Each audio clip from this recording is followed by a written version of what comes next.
बच्चों, हमारे जीवन में 3 अवस्थाएं होती हैं, बाल्यकाल, यौवन, वृद्धावस्था। अभी आप बाल्यकाल में हैं। बाल्यकाल यानी बचपन।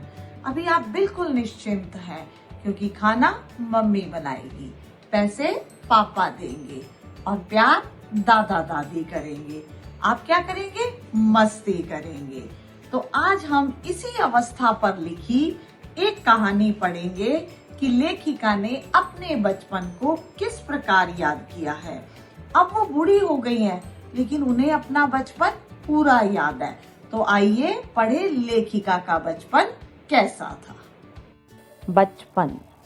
मैं तुम्हें अपने बचपन की ओर ले जाऊंगी। मैं तुमसे कुछ इतनी बड़ी हूँ कि तुम्हारी दादी भी हो सकती हूँ और तुम्हारी नानी भी, बड़ी बुआ भी, बड़ी मौसी भी। परिवार में मुझे सभी लोग जीजी कहकर ही पुकारते हैं। हाँ, मैं इन दिनों कुछ बड़ा बड़ा यानी उम्र में सयाना महसूस करने लगी हूँ। सयाना मतलब समझदार। शायद इसलिए कि पिछली शताब्दी में पैदा हुई थी। मेरे पहनने ओढ़ने में भी काफी बदलाव आए हैं। पहनने ओढ़ने मतलब जो कपड़े वो पहनती हैं उनके बारे में बात कर रही हैं। पहले मैं रंग बिरंगे कपड़े पहनती रही, नीला, जामनी, ग्रे, काला, चॉकलेटी। अब मन कुछ ऐसा करता है कि सफेद पहनो, गहरे नहीं, हल्के रंग। मैंने पिछले दशकों में तरह तरह की पोशाकें पहनी हैं। पहले फ्रॉक, बच्चों जब छोटी होती हैं गर्ल्स तो फ्रॉक पहनती हैं, फिर निक्कर विक्कर, स्कर्ट, लहंगे, गरारे और अब चूड़ीदार, घेरदार कुर्ता। बचपन के कुछ फ्रॉक तो मुझे आज भी याद है। हल्की नीली पीली धारी वाली फ्रॉक, गोल कॉलर, बाजू पर गोल कफ, एक हल्के गुलाबी रंग का चुन्नटों वाला घेरदार फ्रॉक, नीचे गुलाबी रंग की फ्रिल मतलब झालर लगी हुई। उन दिनों फ्रॉक के ऊपर की जेब में रुमाल और बालों में इतराते रंग बिरंगे रिबन का प्रचलन था, मतलब फैशन था। लेमन कलर का बड़ी प्लेटों वाला गरम फ्रॉक जिसके नीचे फर टंगी थी, 2 ट्यूनिक भी साथ थे, एक चॉकलेट रंग का और अंदर की कोटी प्याजी मतलब लाइट पर्पल कलर, दूसरा ग्रे और उसके साथ सफेद कोटी मतलब ऊपर शर्ट। तो ये सब लेखिका को अपने बचपन के कपड़े याद आ रहे हैं। मुझे अपने मोजे, सॉक्स और स्टॉकिंग्स भी याद है। बचपन में हमने अपने मोजे खूब धोने पड़ते थे। खुद कैसे धोते थे? हाथ से धोते थे बेटा। तब मशीन नहीं होती थी उनके पास, तब कपड़े हाथ से धोया करते थे। नौकर नौकरानी को भी नहीं देते थे, इसकी सख्त मनाही होती थी।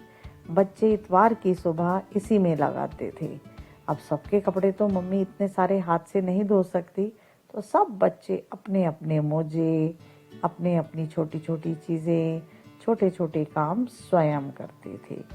उनको धोने के बाद जैसे जूते पॉलिश करना, उसको चमकाना, और आज भी लेखिका को याद है जूते पॉलिश करना लेखिका को बहुत अच्छा लगता था। आजकल तो नए नए तरीके के शू आ गए हैं, लेकिन लेखिका कहती है कि आज के शू में बहुत आराम है। हम जब नए जूते मिलते थे तो हमें उसके साथ ही पैरों में छालों का इलाज करना पड़ता था। पहले इतने कंफर्टेबल शूज़ नहीं आते थे जब लेखिका थी। उस समय क्या आता था, उस समय ऐसे शूज़ आते थे कि उनसे पैर कट जाते थे, कॉटन लगानी पड़ती थी। तो इसलिए लेखिका कहती है आपके बचपन में और हमारे बचपन में बहुत फ़र्क आ चुका है।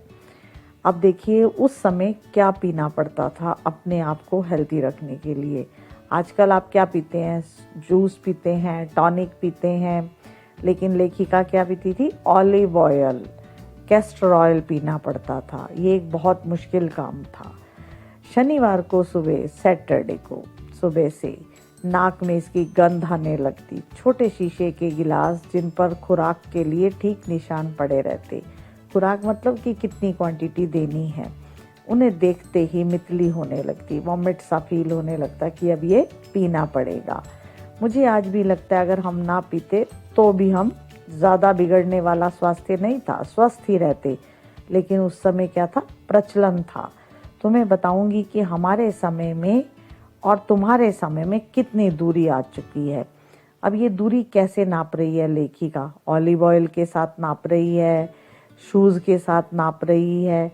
अब आगे देखिए किस चीज़ से नाप रही है। उन दिनों घरों में क्या था, ग्रामोफोन, रेडियो और टेलीविज़न नहीं होते थे। हमारे बचपन की कुल्फ़ी, अब लेखिका अपने बचपन की कुल्फ़ी को आज की आइसक्रीम बता रही हैं। कचौड़ी समोसा किस में बदल गया, पैटीज़ में बदल गया। शहतूत और फालसे और खस के शरबत किस में बदल गए, कोक और पेप्सी में बदल गए। उन दिनों कोक नहीं, लेमनेड, विम्टो मिलती थी। शिमला और नई दिल्ली में बड़े हुए बच्चों को वेंगर्स और डेविको रेस्टोरेंट की चॉकलेट और पेस्ट्री मजा देने वाली होती। हम भाई बहनों की ड्यूटी लगती शिमला मॉल से ब्राउन ब्रेड लाने की। हमारा घर मॉल से ज़्यादा दूर नहीं था। एक छोटी सी चटाई और गिरजा मैदान पहुंच जाते, चढ़ाई। वहां से एक उतराई उतरते और मॉल पर पहुंच जाते। कन्फेक्शनरी काउंटर पर तरह तरह की पेस्ट्री और चॉकलेट की खुशबू मन को भाती थी। हमें हफ्ते में एक बार चॉकलेट खरीदने की छूट थी। सबसे ज़्यादा चॉकलेट किसके पास होती थी, लेखिका के पास, क्योंकि उन्हें चॉकलेट बहुत पसंद थी। मैं चॉकलेट लेकर खड़े खड़े कभी नहीं खाती, घर लौटकर साइड बोर्ड पर रख देती और रात को खाने के बाद बिस्तर में लेटकर मज़ा ले लेकर खाती। आप भी जो अपनी बहुत पसंद की चीज़ है उसे मज़ा लेकर खाते हो या उसी समय खा लेते हो, सबका अलग अलग शौक है। शिमला के काफल भी बहुत याद आते हैं, खट्टे मीठे, कुछ एकदम लाल, कुछ गुलाबी, रस भरे, कसमल, सोचकर ही मुंह में पानी भर आए। चेस्टनट एक और गजब की चीज़। ये चेस्टनट क्या है बेटा? ये एक ऐसी चीज़ होती है, ये एक नट होता था उस समय। ये नट क्या है कि इसको आग पर भूनो और फिर छिलका उतार कर खा लेते हैं। इसको आप गूगल पर देखेंगे तो ये नट की तस्वीर आपको दिखाई देगी। चने जोर गरम और अनारदाने का चूर्ण। चने और जोर गरम की तो आज भी आप देखते हो बहुत सारी जगह पर चना जोर गरम, ये वाली साउंड आपको सुनाई देती है। और पुड़िया में चने डालकर देते हैं। पुराने कागजों से बनाई हुई ये पुड़िया होती है, नीचे से तिरछी सी और लपेटते हुए इतनी चौड़ी ऊपर हो जाती है कि हथेली उसमें पहुंच जाए। एक वक्त था जब फिल्म का गाना चना जोर गरम बाबू मैं लाया मज़ेदार, चना जोर गरम स्कूल के हर बच्चे को आता था। कुछ बच्चे बुढ़िया पर तेज मसाला बुकवाते, पूरा गिरजा मैदान घूमने तक यह पुड़िया चलती। एक एक चना पापड़ी मुंह में डालने और कदम उठाने में एक मज़ा आता था, अलग ही मज़ा आता था। छुटपन में हमने शिमला रिज पर बहुत मज़े किए। कैसे मज़े किए? क्योंकि वो बहुत बड़ा मैदानी इलाका होता है। घोड़ों की सवारी की। शिमला के हर बच्चे को वहाँ जाने का मौका मिलता है। हम जाने क्यों घोड़ों को कुछ कमतर समझते हैं, मतलब कि ये हमसे बेकार है।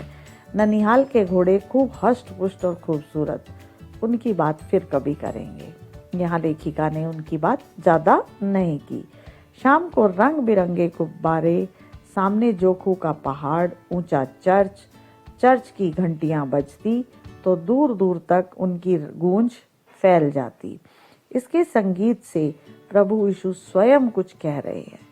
सामने आकाश पर सूर्यास्त हो रहा है। गुलाबी सुनहरी धारियां नीले आसमान पर फैल रही हैं। दूर दूर फैले पहाड़ों के मुखड़े गहराने लगते और देखते देखते बत्तियां टिमटिमाने लगती। बेटा, ये सूर्यास्त का वर्णन किया है उन्होंने। जिस समय सूर्य अस्त होता है उस समय आकाश कैसे रंग का होता है और पहाड़ी इलाकों में कैसे पहाड़ों पर गहराने लगे, मतलब पहाड़ डार्क कलर के दिखने लगते हैं और उसी समय लाइटें जल जाती हैं। रिज पर की रौनक और मॉल की दुकानों की चमक के भी क्या कहने। स्कैंडल पॉइंट की भीड़ से उभरता कोलाहल। सर्वर स्कैंडल पॉइंट के ठीक सामने उन दिनों एक दुकान हुआ करती थी जिसके शोरूम में शिमला कालका ट्रेन का मॉडल बना हुआ था। इसकी पटरियां, उस पर खड़ी छोटे छोटे डिब्बों वाली ट्रेन। एक और लाल टीन की छत वाला स्टेशन और सामने सिग्नल देता खंबा, थोड़ी थोड़ी दूर पर बनी सुरंगें। तो ये एक स्टेशन का चित्र बताया है। पिछली सदी में तेज रफ्तार वाली गाड़ी वही थी। कभी कभी हवाई जहाज भी देखने को मिलते थे। आजकल तो आपको हर थोड़ी देर बाद हवाई जहाज देखने को मिलते हैं, लेकिन उस समय हवाई जहाज कम चलते थे। दिल्ली में जब भी उनकी आवाज़ आती, बच्चे उन्हें देखने बाहर दौड़ते। एक भारी भरकम पक्षी उड़ा जा रहा है पंख फैलाकर। हवाई जहाज को देखकर सोचते थे वो कि ये एक पक्षी है और बहुत बड़ा है, भारी है और अपने पंख फैलाकर उड़ा जा रहा है, और इतनी तेजी से उड़ता है कि स्पीड से कि एकदम दिखाई देता है और गायब हो जाता है। गाड़ी के मॉडल वाली दुकान के साथ एक और ऐसी दुकान थी जो लेखिका को कभी नहीं भूलती। वो क्या था? वो चश्मे की दुकान थी। वहाँ पर अंग्रेज डॉक्टर थे। शुरू में जब लेखिका को चश्मा लगा तो उन्हें बहुत अटपटा लगा। छोटे बड़े सब उनकी ओर देखते और कहते, आंखों में कुछ तकलीफ है? तो इस उम्र में ऐनक, अब बहुत छोटे बच्चे को जब चश्मा लग जाता है तो फिर लोगों को लगता है कि इतनी जल्दी चश्मा कैसे लग गया। तो सब अपनी नसीहत देते, दूध पिया करो। मैं डॉक्टर साहब का कहना दोहरा देती, कुछ देर पहनोगी तो ऐनक उतर जाएगी। जब आपको कोई तकलीफ होती है तो डॉक्टर साहब यही कहते हैं ना, ये दवाई खाओगे तो ठीक हो जाओगे। डॉक्टर साहब ने पूरा आश्वासन दिया था कि आपका चश्मा उतर जाएगा, लेकिन लेखिका का चश्मा उतरा नहीं और नंबर कम होता गया। अब लेखिका इसके लिए खुद को जिम्मेदार मानती है, क्योंकि लेखिका ने दिन की रोशनी को छोड़कर रात के टेबल लैंप में पढ़ती थी, काम करती थी। तो जब ऐसा हम करेंगे तो हमारी आंखें कमज़ोर होंगी। लेखिका ने जब पहली बार मैंने चश्मा लगाया तो मेरे एक चचेरे भाई ने मुझे छेड़ा, देखो देखो कैसी लग रही है। आंख पर चश्मा लगाया ताकि सूझे दूर की, यह नहीं लड़की को मालूम सूरत बनी लंगूर की। ये 4 लाइनें उनके भाई ने उनको छेड़ते हुए गाई। फिर लेखिका बहुत खींची कि मुझ पर यह क्यों दोहराया जा रहा है, लेकिन ठीक है, एक शेर है, बुरा नहीं लगा। जब वह चाय पीकर चले गए तो मैं अपने कमरे में जाकर आईने के सामने खड़ी हो गई। अब लेखिका के लिए जब उनके भाई ने ये 4 लाइनें बोली तो वो उन्होंने जाकर अपने आप को आईने में देखा। आईना मतलब शीशे में देखा, अपने चश्मे को उतारा और पहना। फिर देखती रही और क्या कहा, सूरत बनी लंगूर की, नहीं नहीं नहीं, हा हा हा। मैंने अपने छोटे भाई का टोपा उठाकर सिर पर रखा। कुछ अजीब लगा, कुछ मजाकिया भी। ये लेखिका के छोटे छोटे घटनाएं, बचपन के ऐसे पल याद किए हैं आपने, जिनमें उन्होंने आनंद लिया। तब की बात थी, अब तो चेहरे के साथ ये चश्मा घुल मिल गया है। जब कभी उतरा हुआ होता तो चेहरा खाली खाली लगने लगता। याद आ गया वह टोपा, काली फ्रेम का चश्मा, लंगूर की सूरत। हाँ, इन दिनों शिमला में मैं सिर पर टोपी लगाना पसंद करती हूँ। मैंने कई रंगों की जमा कर ली हैं, कहाँ दुपट्टों का ओढ़ना और कहाँ सहज सहल सुबीते वाली हिमाचली टोपी। बच्चों, हमने लेखिका के बचपन के बारे में पढ़ा। हमें अपने माता पिता के साथ पूरा समय बिताने का जो अवसर मिलता है जीवन में, वो बाल्यकाल में मिलता है। तो आज आप अपने बचपन की एक ऐसी घटना सुनाइए जो आपको हमेशा याद रहेगी, अर्थात अविस्मरणीय घटना। अब इस कहानी से हमने क्या सीखा? हमने सीखा कि हमेशा जहां रोशनी हो वहीं बैठकर पढ़ना चाहिए, कम रोशनी वाली जगह पर नहीं पढ़ना चाहिए। अगर हम कम रोशनी वाली जगह पर पढ़ेंगे तो लेखिका की तरह हमें भी चश्मा लग जाएगा। चश्मा अच्छा लगता है? नहीं, चश्मा नहीं लगाना ना, तो हम तेज रोशनी में पढ़ेंगे। और दूसरा हमने क्या सीखा? अपना काम अपने आप करेंगे। तो आज से सब बच्चे अपना काम अपने आप करेंगे। तो ये था हमारा बचपन। धन्यवाद।